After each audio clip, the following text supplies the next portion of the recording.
পোলাও এখন অতীত, এখন খেতে হবে। যদি ইউনিক পোলাও খেতে হয় তাহলে চলে আসো আমার কাছে জাফরানি পোলাও দেখো জাফরানি পোলাও। কি বলছো, পোলাও এখন পোলাও হয়ে গেছে অতীত।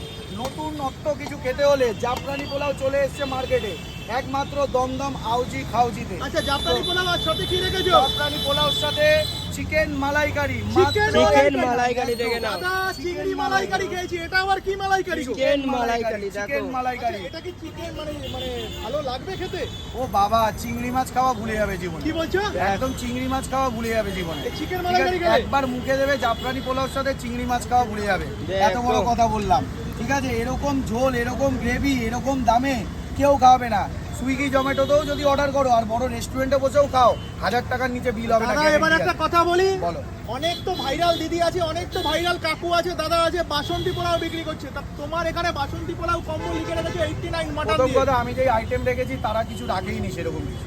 আমার যে ইউনিক আইটেম মাটন রেজালা আমি এখনো পর্যন্ত অনলাইনে দেখিনি সেরকম ভাবে। আমি চিকেন মালাইকারি এখনো পর্যন্ত কোনো ভিডিওতে দেখিনি।